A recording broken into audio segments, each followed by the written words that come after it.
Hi everyone, Comic Reviewer here. This time we're reviewing on issue 3 of Biff to the Future. Now as you know, it's meant to be comic filler.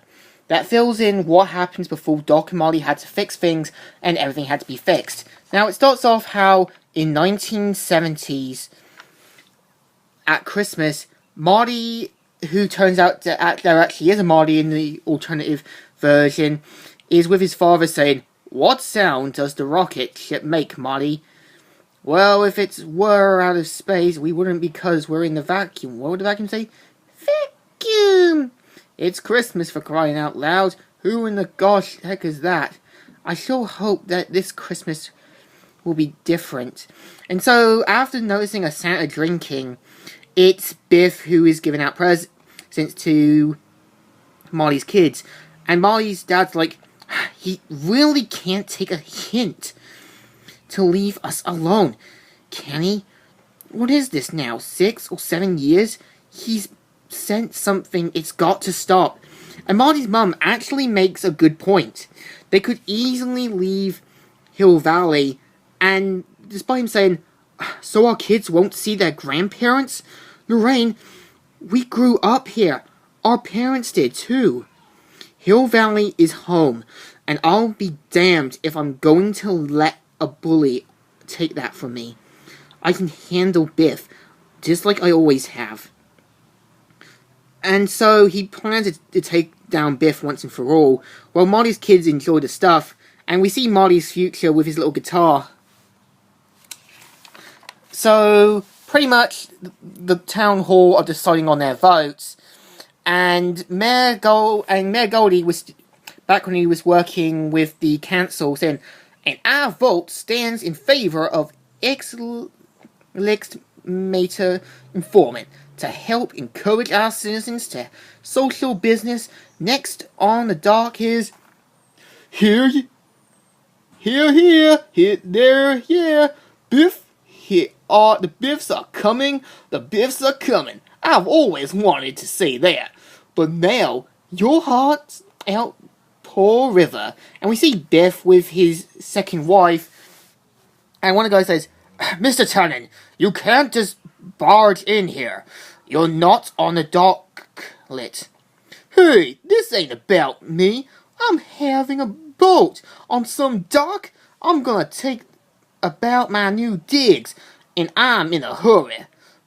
Beat it, butthead." So he points out how he wants to build a big house for himself, for him and his second wife. But Mayor Goldie's like, "If you wish to appeal a commission, it must be handled properly, in an orderly manner." "Hey, I got a lot of appeal, but don't tell me I got bad table manners. If you ask me, you're the ones who are zoned out. That's because you don't know the first thing about city government. You would have learnt this if you weren't a dropout." "What do I care? What a school principal and a guy that mopped floors at the malt shop think. Where's the judge with the rose and the funny wigs?" And so they pretty much tell Biff to get lost and take him away. And Biff's like, "Watch it, you're hurting him." "I won't forget this, and I'm gonna build that house. Just remember, some people's got to pay the piper, and some people are the piper." Biffy, they can't tell you what to do. You're the richest guy in town. Everyone knows that. Wait for me in the car, baby. There's more than one way to skin a rat. So Biff tries to bribe the principal, asking if he wants a hair transplant, a new school or gym. So he pretty much says no, but it's gonna be his downfall. And so pretty much Biff meets up with his old cronies, and they're like, "To think, all those years, and skeptical still won't cut you any slack." "Shut up, you idiot. He doesn't want to talk about it. We're here to remember the good times. You know, Lorraine's the only girl I ever really wanted." "Biff, you know she's married now, right?" "So I am. Twice. But Biff Tannen always gets what he wants. And what I want first is that new house. So they plan to do the ultimate prank. And they've got fire extinguishers and gases and everything else. So pretty much the principal walks into his office. But yeah, he doesn't find it a little bit suspicious how there are cigarettes there. And one, if I was him, I would find this a bit suspicious.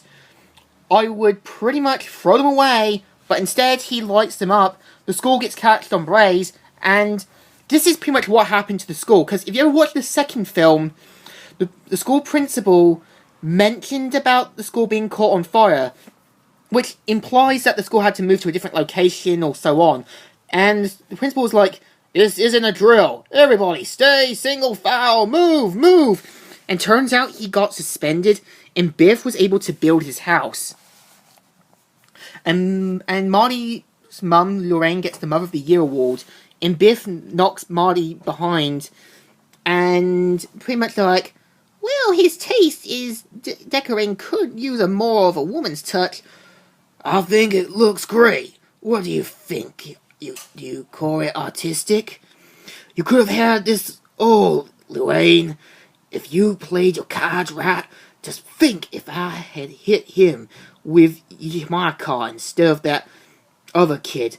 This could have been all yours." And you can tell right away she feels bad that George had to hear this. One, they don't know what Biff's like. They have no idea what a kind of selfish, evil, manipulative person he is.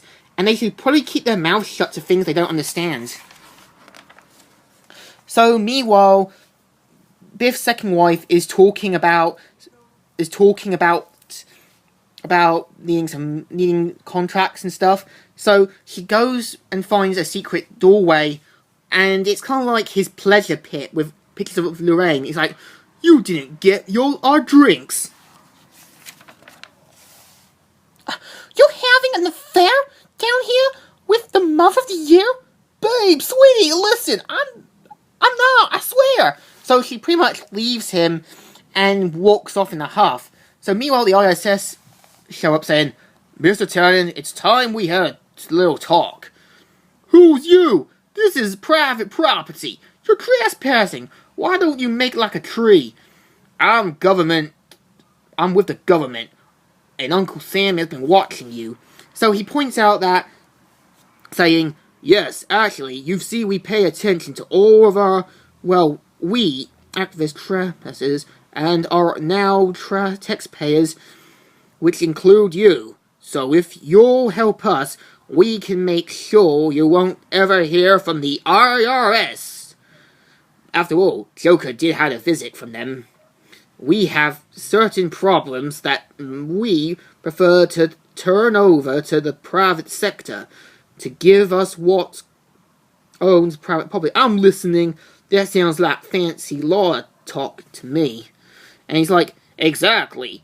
You have a new corporation, expert advisors, a guaranteed source of income, new friends in the Nixon investors.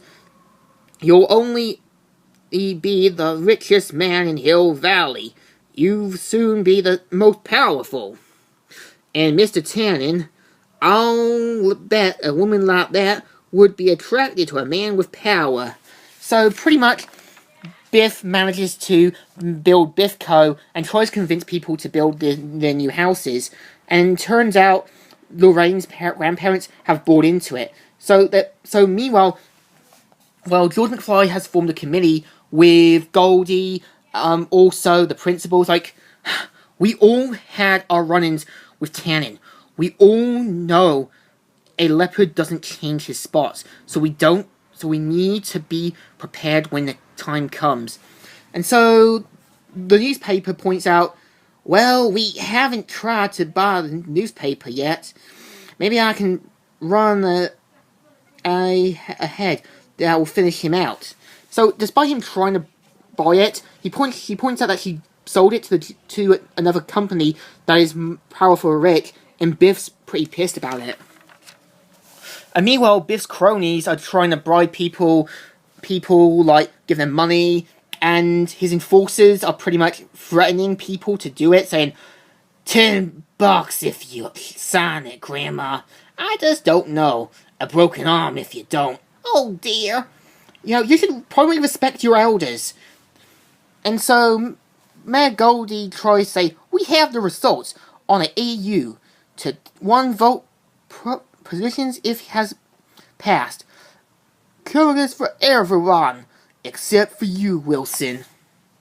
And so, they pretty much have a new plan in mind, despite the committee's best attempts. Now, one, if I was the committee, I would pretty much find the most smartest person in the world, Doc Brown, go to him, and ask him to build something that can help us. Now, pretty much Biff comes in, when they asked me to build a plant, I told them that's a job for Father Nature. I ain't no gardener, but when I saw the trees for the forest, the plants I'm building will help us all. So meanwhile, despite trying to cut the ribbon, George McFly and the others show up, and Biff tries to deal with them, but they mainly stand in protest. One, they could easily use a car, try to drive through them. That would probably make them flee. But pretty much they ask George McFly to resign at the university, and meanwhile, George McFly is going to get a reward later that night, and pretty much gets a phone call saying, George McFly, who is this? I've got evidence that will put Biff and his crooked politicians in jail. Interested? So he pretty much has to go out. Now, one, this could easily be a trap. If I was George McFly, I would pretty much purchase a gun, keep it with me in case Biff and his cronies show up. So, Goldie tries to say we had to start without him.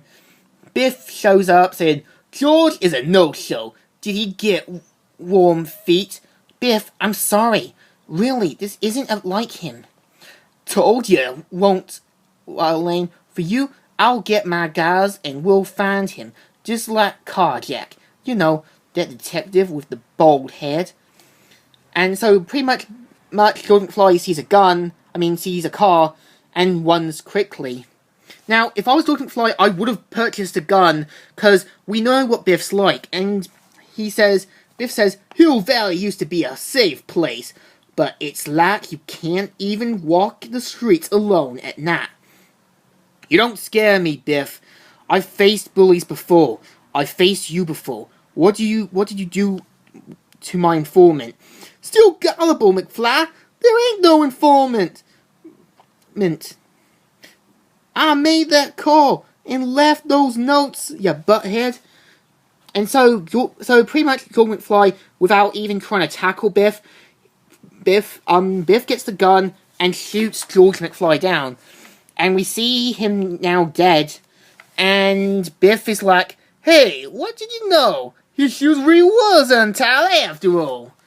And so the next issue of the month will be Biff building up his company, Biff Co., where he now will look more like Donald Trump, with the logo, company, and everything.